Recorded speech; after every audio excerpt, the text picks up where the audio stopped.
né? Tem aquela famosa frase, eu não sei quem foi que falou, acho que foi o Bakunin, que não tem revolução sem mulher, né? Ou a revolução só acontece quando as mulheres lideram. Então é uma frase mais ou menos dessa. E e não só é muito verdade, pelo menos naqueles movimentos do anarquismo ou que se relacionam com o anarquismo, né? Mas por vezes essas mulheres que estão conduzindo o movimento, ou que têm a força de conduzir os sucessos que o movimento, os sucessos que o movimento conseguiu alcançar, a gente não tem o nome delas. As mulheres saíram à rua. Pô, mas peraí, como assim as mulheres saíram à rua? Alguma mulher organizou essas mulheres para saírem à rua. Quem é essa mulher? O que, é que ela está pensando? O que, é que ela está falando? Sabe, como é que elas juntas é, é, é, conseguiram lutar, né, e tocar essa vida à frente? Então, de fato, inclusive vai ter alguns nomes aqui que eu acho interessante a gente anotar. Tá? Quem não tá ligado no como é que funciona a história das mulheres do anarquismo, no anarquismo. E eu acho que também é um resgate muito interessante sobre não só essa época, mas o que a gente pode entender como a história das mulheres do anarquismo até os dias atuais, né? Bom, continuando aqui. Além de todas essas questões, desculpa, continuando no texto. Além de todas essas questões, quando pensamos no contexto brasileiro, é válido dizer que muitas das mulheres pobres, sejam as trabalhadoras imigrantes europeias que desembarcavam em massa em cidades como São Paulo e a fins do século XIX e início do século XX, para trabalhar nas lavouras do café do interior ou nas indústrias nascentes da capital, sejam as trabalhadoras nascidas aqui ou as trabalhadoras negras, antes escravizadas e agora em busca de trabalho no campo e nas cidades. Tiveram pouco ou nenhum acesso à educação formal e a espaços privilegiados de escrita e de cultura letrada. Por isso, não deixaram relatos escritos. Transmitiram suas vivências, impressões e ações através de relatos orais, de geração para geração, que em raros exemplos foram gravados e transcritos por meio da história oral, pouco valorizada pela história tradicional e por muitos historiadores ainda hoje, né? E eu acho que isso aqui é um bom exemplo. Eu já vi marxista falando que se não está escrito não vale nada, né? E às vezes eu acho que a pessoa quando fala uma coisa dessa não entende quanto um homem falando isso ele está sendo machista. Não que eu não, né, eu não tô falando que eu sou perfeito, né? E também não tô falando que o colega é pior do que eu. Todo mundo faz seus erros, né? Eu faço, aprendo, peço desculpas. Eu gosto de botar as coisas nesses termos também, tá? Mas enfim, nesse caso, às vezes a gente, né? Principalmente esse colega meu que é. Colega não, né? Uma pessoa que é conhecida aí no YouTube, tá? Vou botar assim. Falou um negócio desse, pô, pega mal pra cacete. Às vezes a pessoa não tá entendendo o contexto, né? De falar algumas coisas assim. Então, por exemplo, pra gente, pelo menos no Brasil, para resgatar a história das mulheres anarquistas, a gente realmente vai depender da história oral. E há formas da história oral nos trazer muita informação e ser confirmada por pessoas, né, que pelo menos fatos e eventos de fato muito difícil de falar que não foram, não pudessem ter acontecido. Então eu acho que por diversos motivos, em especial no movimento anarquista, a gente precisa talvez dar um maior valor e buscar formas de fazer com que a história oral ela te, possa ser, digamos assim, métodos que melhor a investiguem, né? Que possam chegar mais a fundo, né, em certas questões. Ou antropólogos, né? Enfim, mas vamos lá, continuando. Aqui no artigo. Elvira Boni, ó, primeira anarquista aqui, hein? Elvira Boni. Elvira Boni, costureira, militante anarquista com grande atividade no Rio de Janeiro, principalmente na União das Costureiras, em um raro e belo relato, coletado pela historiadora Ângela de Castro Gomes, em 1988, afirma que ela e suas irmãs, dentre elas Carolina Boni, bordadeira militante libertária da mesma União e do Grupo pela Emancipação Feminina, estudaram apenas no que se conhecia como ensino primário, tendo aprendido a ler e a escrever apenas. Já Maria Lês, fichada pelo DOPS, né, pelo DEOPS, o Departamento de Ordem Política e Social de São Paulo, em 1922, como propagandista anarquista, possuía a inscrição em sua ficha de identificação policial. Não sabe ler e escrever. Então, tá vendo como fica problemático? Vai fazer o quê? Se não tá escrito. Ou melhor, você vai tirar as conclusões Até mesmo aquelas que você pode entender como positivas somente daquilo que é, sabe, escrito, né? Pô, ó só como é que começa a ficar um negócio meio chato, né? Vamos lá, continuando aqui com o artigo. Isso não quer dizer, entretanto, que sua atuação no movimento libertário tenha sido pequena. São inúmeros seus artigos em jornais. Ele não está falando da Maria Lês, tá? Ele está falando da Elvira Boni. Ela está falando da Elvira, desculpa, a autora está falando da Elvira Boni, tá? Continuando aqui no texto. Isso não quer dizer, entretanto, que sua atuação no movimento libertário tenha sido pequena. São inúmeros seus artigos em jornais e ainda, em maior número, os relatos da imprensa, seja operária ou burguesa, sobre a atuação em diversas movimentações da ação direta, sabotagens, boicotes, greves, manifestações, comícios e etc. Mulheres como Voltairine de Cleyre, nos Estados Unidos, não sei porque todo mundo fala o nome dela com francesa, ela é francesa, porque sempre nos Estados Unidos, né? Enfim, Voltairine de Cleyre, assim, né? As mulheres como Voltairine de Cleyre, nos Estados Unidos, Virginia Bolten, na Argentina, e as costureiras Tecla Fabre, Teresa Cari e Maria Lopes, no Brasil, tiveram importância fundamental para o movimento operário e anarquista e, por diversas razões, ficaram nas sombras da história. Buscar suas histórias, seus relatos e experiências, mesmo que por meio de rastros documentais, é essencial para reconstruirmos nossa própria história como mulheres e a história do movimento operário e libertário. Estou lendo a autora, tá? Palavras da autora aqui. E, acima de tudo, para percebê-las como sujeitos de ação que interferiram na realidade, deixando marcas nas gerações que as sucederam, ou seja, que imprimem sobre essa realidade suas ideias e marcas próprias. Poxa, imagina só, né? Coletivo Anarquista Maria Lopes. Ninguém sabe ainda quem é Maria Lopes, mas imagina só você ter um coletivo assim. Que massa, que legal, tá ligado? Sabe? A gente começar a nomear os nossos coletivos, os nomes de anarquistas antigos, especialmente mulheres, né? Então eu acho muito legal, faz parte da educação, né? Porque também não é só do anarquismo, tá? Isso aqui são a classe trabalhadora conquistando e batalhando. Então faz parte da história do Brasil. Ponto. Vamos lá. Continuando aqui no artigo. Nós precisávamos ir chamar as moças para fazerem a greve. E numa dessas ocasiões. Desculpa.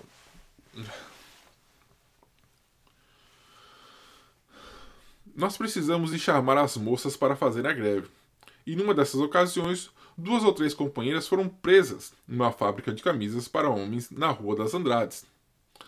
Quando eu soube disso, me juntei com mais 2 e fomos lá na Rua da Relação falar com o Bandeira Melo, chefe de polícia. Ele apareceu e disse: "O que as meninas querem comigo?" Eu disse: "Protestar contra o absurdo que houve. Prenderam 3 moças porque elas estavam chamando as companheiras para fazer greve para a conquista das 8 horas de trabalho.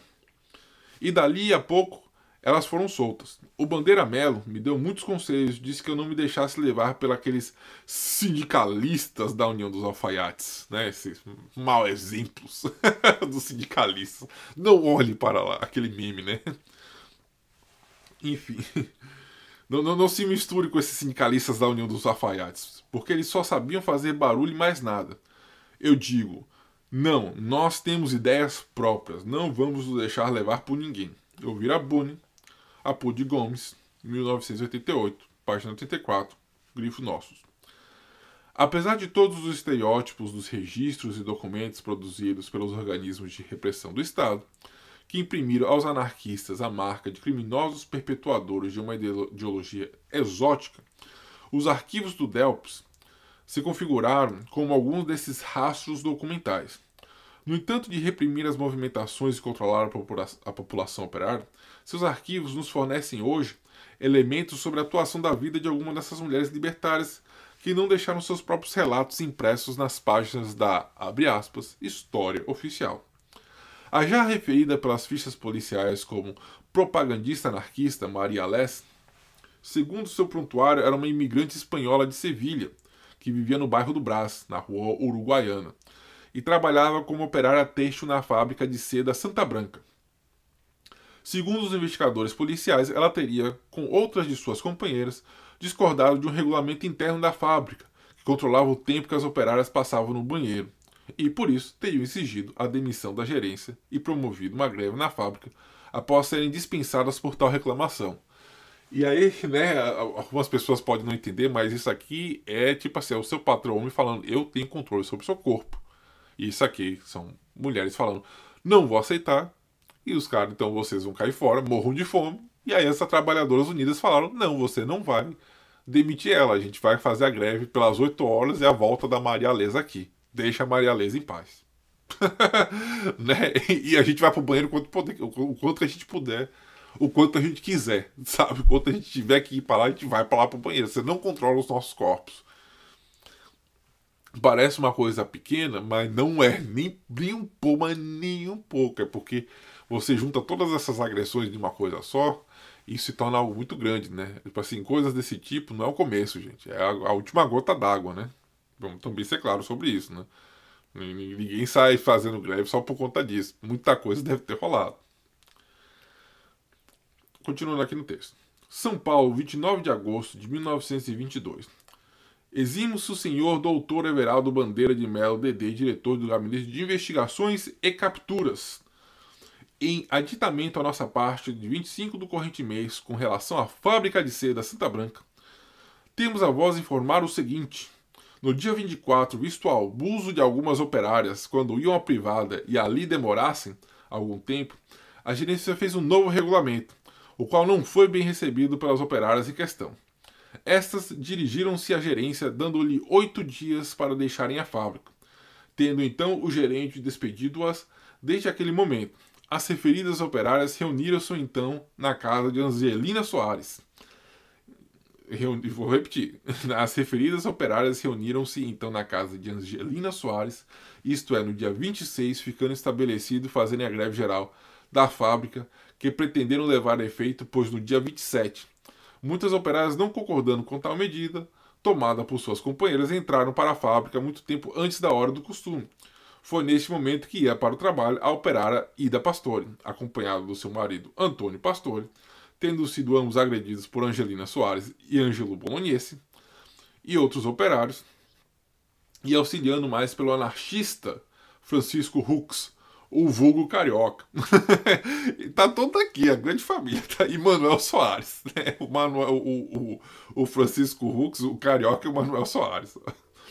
Ida Pastore, a vítima da agressão, a vítima, né? Ida Pastore, a vítima da agressão, que se acha em estado de gravidez adiantado, foi medicada na Polícia Central. Visto as parteiras terem se negado a esse exame, a fábrica se acha normalizada, tendo hoje sido dispensada pela gerência da mesma os nossos serviços, assinamos Fioravante Pagano e Orestes Lascala, prontuário número 0327, Maria Lês, Deops, São Paulo, grifos nossos. Putz, olha só que documento, que pesquisa maravilhosa. Olha, só daqui, né? Aqui, Samanta Collado Mendes. Meu parabéns, Samanta. Sabe, senhora Mendes, tá? Meus parabéns. Poxa, que resgate maravilhoso isso aqui. Né? Tô lendo aqui, abismado. Porque imagina só, os caras não só. Eles falaram que, né? Esse pessoal se juntou para bater em duas pessoas, mas que uma delas estava grávida, mas as parteiras se negaram a fazer o exame para saber se ela tá grávida de fato ou não. Que coisa, não? Que coisa, que coisa. Mas enfim, continuando aqui. Além de Maria Lês, atuaram nessa greve, segundo lista anexada ao prontuário, suas irmãs Francisca e Assumpta Lês, Iracema e Jardira Domingos, Adelaide Afane, Conceição Saraiva, Filomena Ponte, Irma Moscone, Narcisa Severini, Maria Ragazzi, Palmira Silva, Isabel Boemer e Beatriz Formigiani, Vitória Guerreiro e Angelina Soares. Né? Para além das duas últimas, é impossível precisarmos se as outras tinham atuação no movimento anarquista da época, ou seja, Vitória Guerreiro e Angelina Soares decididamente, precisamente, eram anarquistas. As outras poderiam estar acompanhadas, sendo elas anarquistas ou não. Certo é que atuaram em movimento de ação direta com a presença de libertários como Vitória Guerreiro, que escrevia artigo para a imprensa libertária, Angelina Soares, que com suas irmãs Maria Antônia Maltide e Pilar, bem como sua mãe, Paula. Rapaz, é uma família. Meu Deus, quem entra em contato com essa família aqui, sabe? Né? Uma família de mulheres libertárias: Angelina Soares, Maria Antônia, Matilde Pilar e a mãe Paula. Tá? Poxa, que interessante. Atuaram fortemente no movimento libertário do século XX em Santos, São Paulo e Rio de Janeiro. Elas atuaram em centros de estudo, no Teatro Operário e na Escola Moderna. Transformaram sua casa em local de acolhida para anarquistas fugidos. Participaram de greves, publicaram artigos em jornais operários e atuaram em organizações de mulheres libertárias, como o Centro Feminino de Jovens Idealistas, fundado em São Paulo de 1915. Centro Feminino de Jovens Idealistas. Eu leio, desculpa gente, eu tenho que falar, mas eu leio esse artigo, é uma delícia, cara. Esse artigo tá aí na descrição, tá? Para vocês poderem pegar e tal, e ler. E principalmente para você se inscrever, dar o like, compartilhar e comentar. Por favor, minha gente, faça um negócio desse. É tão importante quando você faz isso. Sabe? Que outro canal anarquista traz vocês um podcast sobre isso? Tão maravilhoso, tá? É um texto maravilhoso. Continua. Documentos pelos libertários, referências bibliográficas sobre o movimento operário no que se convencionou chamar Primeira República Brasileira e os dados das fábricas indicam que a atuação das mulheres no movimento foi enorme. Seu apagamento da história tradicional, portanto, não significa ausência. Era um grande número em manifestações públicas, discursos como propagandistas e artigos na imprensa anarquista. No mesmo ano de sua fundação, algumas mulheres do Centro Feminino de Jovens Idealistas, Maria Antônia Soares, Sofia Luiz, Encarnación Mejías, Esperança Maestre, escreveram e enviaram uma carta endereçada ao camarada Orlando, olha o Orlandinho aí, pendido de sua publicação no jornal anarquista Barricada, em qual propunha a organização de uma campanha ativa contra o alistamento militar obrigatório. Eu já li esse texto, aqui que eu estou lendo, né? Essa parte é muito legal. Prestem muita atenção. Olha aqui. Tal carta expressava uma das grandes bandeiras de lutas das mulheres libertárias nesse período, a oposição ferrenha à Primeira Guerra Mundial. Para além disso, ela dialogava com a proposta de internacionalismo e solidariedade de anarquistas do mundo inteiro, visto que grande parte deles se engajou em movimentações contra a guerra, dizendo que ela significava a morte de irmãos operários pelas mãos dos seus congêneres, empurrados para tal pelos estados e suas bandeiras nacionais. Mulheres libertárias no Brasil e em outras partes do mundo propunham greve dos ventres. Vou repetir. Mulheres libertárias no Brasil e em outras partes do mundo propunham a greve dos ventres, que pode ser explicada como a negação a ter filhos para servir soldados nas suas guerras. Se a gente vai ficar fazendo gente para você jogar num moedor de carne chamada guerra, a gente vai deixar de ter filho então. Olha que posição forte. Não é à toa que o exército brasileiro no outro dia, foi no outro dia, mas né, eu acho que, inclusive, eu não sei quem é que tem. Acho que em Cuba é obrigatório o exército. Onde mais que é além de Cuba? Mas eu acho que na maior parte do continente americano, o exército é voluntário, né? A entrada no exército ela é voluntária. Não sei quanto disso aí tem a ver com o movimento anarquista, né? Mas vamos lá, continuando aí. O Centro Feminino de Jovens Idealistas, reunido em Assembleia Geral na noite do dia 24 do corrente mês, resolveu iniciar imediatamente uma ativa campanha contra o serviço militar obrigatório, por considerá-lo prejudicial à vida moral e econômica deste povo, como foi a vida dos povos onde esta lei vigora. O centro constituiu em seu próprio seio um comitê de agitação contra o serviço militar obrigatório, o qual se incumbirá dos trabalhos necessários para sua campanha. O comitê ficou constituído pelas companheiras Maria Antônia Soares, Sofia Luiz, Encarnação Mejías e Esperança Maestre. Todos os meios possíveis adotará o comitê para que esta campanha tenha um resultado satisfatório. Portanto, ficaremos contentes, mesmo gratas, se algum camarada achando bom um meio qualquer, ou propor ao comitê ao qual estudará, pondo-o em prática, se o achar conveniente. Maria Antônia Soares, Sofia Luiz, Encarnación Mejías e Esperança Maestre, outubro de 1915. página 1, sede em São Paulo, grifos nossos. Tá? Continuando aqui ao texto. As marcas que tais mulheres imprimiram sobre o contexto de sua época e os diálogos que faziam com conjunturas mais amplas eram, portanto, evidentes. Elas se referiam e discutiam também os feminismos que nasciam ou se popularizavam no período em que aturam. Embora a leitura de ondas feministas e até muitos movimentos feministas atuais não referenciarem profundamente as libertárias e seus debates e contribuições para as discussões atuais, e apesar dessas libertárias negarem o rótulo de feminista por associá-lo ao feminismo liberal e seu elitismo, por elas criticado e certo que colocaram sobre elas novas questões, novas visões e a profunda noção de classe ao pensar e discutir a vida e as condições do trabalho em fábricas, oficinas e ateliês de costura em todo o país. Então, gente, eu acho isso aqui essa parte é uma parte, eu acho que muito legal, tá? Porque, e aí é o seguinte, mais pra frente aqui no artigo, e aí eu vou focar mais nessa parte aqui para deixar bem claro.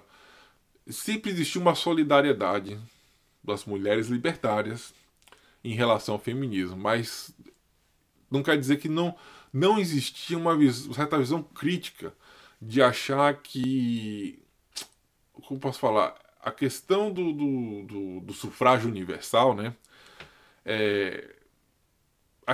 Muitas das mulheres libertárias, ou pelo menos as que escreveram, né, ou que a gente consegue ter a expressão, achava que investir nesse tipo específico de luta não traria a liberdade das mulheres. Então essas mulheres são mulheres que são socialistas radicais, elas estão ali na luta pela emancipação total da mulher. Então, às vezes, elas, por mais que elas tivessem algum nível de visão crítica ao feminismo liberal, sufragista, nunca deixaram de achar, de apoiar e de achar interessante a luta que essas mulheres estavam fazendo, especialmente as conquistas, né, que aconteciam, porque realmente é bem interessante o estudo do período das sufragistas dentro do feminismo. E aqui eu separo uma parte que ela vai falar, que ela vai citar, né, isso aqui que eu acabei de falar para vocês. Ela, a Maria Soares, tá? Em Despertar Feminino, publicado em 8 de outubro de 1914, no jornal anticlerical A Lanterna, e assinado por Maria A. Soares, essa visão é evidente. As lutas femininas e sua importância eram reconhecidas, mas o liberalismo e o sufragismo que marcam o movimento feminista mais popular da época eram criticados. E aí, aqui, vamos, né, continuando aqui com o texto, mas com a citação das palavras da Maria Soares. É com grande satisfação que vejo, por meio da imprensa, o grande voo que vem tomando o feminismo. É verdade que a maioria das feministas de hoje visam quase essencialmente a conquista do voto. E eu sou contrário ao voto por ser uma coisa inútil e até um obstáculo para a marcha do progresso. Mas o que mais admiro e aprecio nessa luta empreendida pelas sufragistas é a sua perseverante energia, que faz com que não só detenham ante nenhum obstáculo para conseguir o que desejam, bem sabem elas que pacificamente nada conseguirão, e muito acertadamente empregam a ação direta. Manifestam-se também com vigor nestes tempos outras tendências de feminismo além das sufragistas, que certamente virão a despertar no meio feminino, em certo grau de atividade, o que reverterá em favor de sua completa emancipação. Portanto, companheiras, apelo para vós em nome do futuro da humanidade, para que unidas nos lancemos na luta, procurando eliminar tudo quanto obstrua o caminho, que há de conduzir-nos ao futuro ditoso, que tem sido o sonho mais doce da nossa vida. Sim, unamo-nos e não nos deixemos que progrida esse novo morbus que se introduziu entre nós, e teremos assim evitado que o amanhã sejam nossas inimigas e as que hoje são nossas irmãs. Vou até reler essa parte aqui por último. Ó. Sim, unamo-nos e não deixemos que progrida esse novo morbus que se introduziu entre nós, e teremos assim evitado que amanhã sejam nossas inimigas as que hoje são nossas irmãs. Então olha só que mensagem interessante, né? De irmandade, de solidariedade, de união, né? Entre as mulheres, né? Tem um nome que acho que é a sororidade que as feministas usam, né? que, acima de tudo, união entre as mulheres, né? Eu acho que a gente poderia aprender, assim, por mais que o feminismo seja, né, na sua grande maioria, a parte do movimento socialista, né? Eu acho que o movimento socialista para fora do feminismo precisa aprender demais com as feministas, cara, sabe? Que é, sabe, nossa união para além de qualquer outra coisa, né? Nossas uniões com nossos irmãos para que no futuro não nos veremos sendo inimigos. Imagina só se essa era a prática socialista entre socialistas em 1917, 1918. Será que outras coisas também poderíamos evitar, como que aconteceu o fatal fim de pessoas como Magno, ou dos problemas que a Emma Goldberg sofreu, ou das diversas prisões, ou quase prisões, perseguições né, às vezes por brigas não só externas, tá? Eu tô falando às vezes de brigas internas que existem entre anarquistas e outras tendências do socialismo, né? Então, olha só, né, talvez a gente precise de uma cultura de um pouco mais de solidariedade, né? Enfim, é algo que parece óbvio, mas, né, felizmente nós temos proponentes muito interessantes dentro do anarquismo, que se chama Maria Soares, sabe? De formas de a gente poder abordar isso, de que sejamos unidos para que não viramos inimigos, né? A percepção das. Voltando ao texto, tá? A percepção das condições de vida e trabalho que estavam submetidas às mulheres operárias era um foco de análise e crítica nos escritos de grande parte das libertárias em todo o mundo. As operárias estavam submetidas a jornadas de trabalho que podiam chegar a 14 horas diárias, em muitos casos, trabalho noturno. Seus salários, mais baixos que os dos homens, não permitiram um sustento independente da família, mas ao mesmo tempo seu salário era fundamental para a vida de toda a família e não um complemento. Dessa forma, estavam presas ao trabalho, e oficinas sujas, mal iluminadas, e as uniões que nem sempre se pautavam no amor e nas afinidades, mas ao sustento. Se fossem mães, a situação era ainda mais complicada. Dessa forma, havia poucas margens à educação e à instrução, quanto mais ao acesso à cultura e ao lazer, bases fundamentais para a emancipação e consequente emancipação da sociedade. Vale citar ainda que muitas dessas mulheres, ao chegar em casa, recebiam ainda a carga do trabalho doméstico, sem mencionar o cuidado com os filhos. O já referido manifesto As Jovens Costureiras de São Paulo, assinado por Tecla Fabre, Teresa Cari e Maria Lopes e publicado em A Terra Livre, 28 de julho de 1906, questionava o nome do artigo, tá? As Jovens Costureiras de São Paulo. Como se pode ler um livro quando se vai para o trabalho às 7 horas da manhã e se volta para casa às 11 horas da noite? Eu vou repetir isso aqui se você dá até meu Deus, sabe? Enfim. Como é que se vai para o trabalho às 7 horas da manhã e se volta para casa às 11 horas da noite? Da mesma forma, o jornal argentino, né, pergunta, né, essa pergunta, nossa, é de quebrar o coração. Enfim, texto da Tecla Fabre, Teresa Cari, assinados, né, para Tecla Fabre, Teresa Cari e Maria Lopes. A Terra Livre. Da mesma forma, o jornal argentino autodescrito como um periódico comunista anárquico, La Voz de la Mujer, está escrito e publicado só por mulheres libertárias da capital argentina, Buenos Aires, ao longo de 1896, sem regularidade exata, discutia tais questões em seus 9 números, né? E aqui vai estar em espanhol. Eu vou ler, sabe? Pelo menos só o que eu acho que a autora ela ressalta aqui. Só o título de todo mundo tá aqui, né? Mas eu não vou traduzir, eu vou ler em espanhol mesmo, tá? Nosotras creemos que en la actual sociedad nada y nadie es más desgraciada en su condición que la infeliz mujer. No siendo libre la educación y no pudiendo disponer de tiempo suficiente para digerirla, ¿cómo vamos a ser educadas? ¿Quién ignora que desde nuestra más temprana edad el taller nos traga y martiriza? En él no es donde nos podemos educar, muy al contrario. Allí hay de todo menos eso.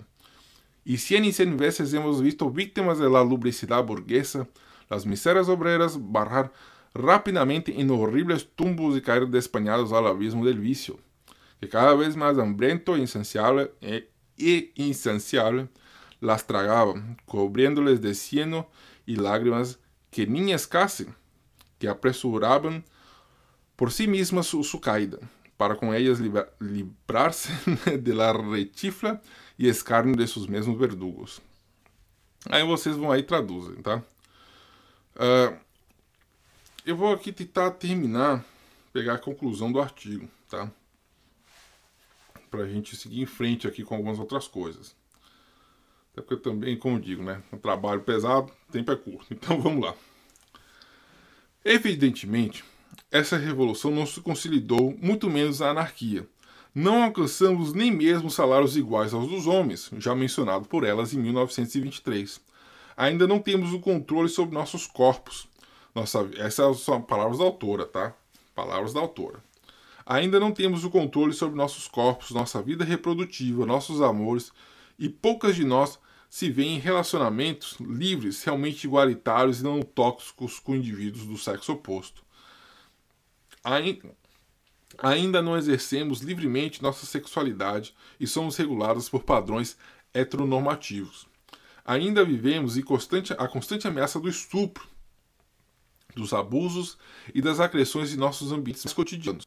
Todavia, fosse sua voz coadas até por tradição oral, por rastros de sua história escrita e por experiências passadas de mães para as filhas, pouco teríamos avançado em nossas lutas, questionamentos, resistências e conquistas. Mesmo seu pagamento da história tradicional e das partes dos feminismos e anarquistas, uma Carol Ressurreição, se somos é que antes outras foram.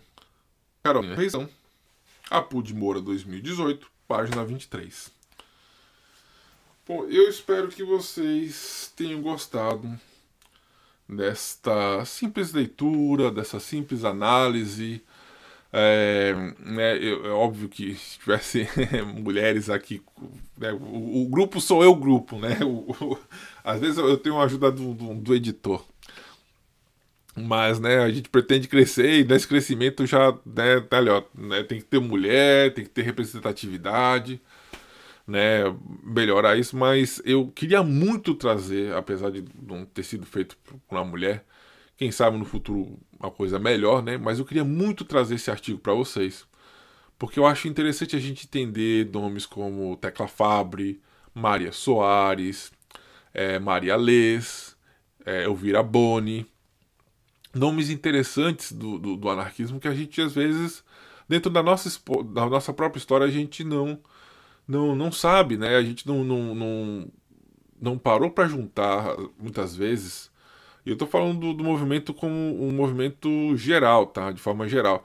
Muito pouco a ser debatido sobre o que essas mulheres escreveram, falaram, fizeram, passaram. E a gente tem informação sobre isso, né? Para poder trabalhar em cima disso. Então, esse artigo busca, de certa forma, ajudar a acabar. Pode não estar sendo perfeito, pode ter todas as críticas possíveis, mas a intenção é de trazer, né, esse artigo para que a gente possa trazer à tona, de novo trazer, né?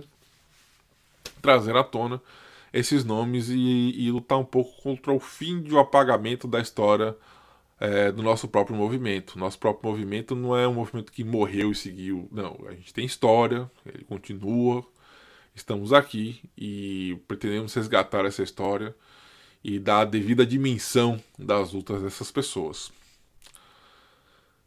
Aqui é o Acrata, você está no Contra Polêmica. Por favor, não se esqueça de se inscrever, dar o like, compartilhar. A sua ajuda é muito importante. O nosso trabalho está sendo organizado. Estamos entrando em contato com livraria. Temos um editor que topou trabalhar com a gente. E as coisas vão se organizando. E aí precisamos do apoio, tá? Muito obrigado e até a próxima.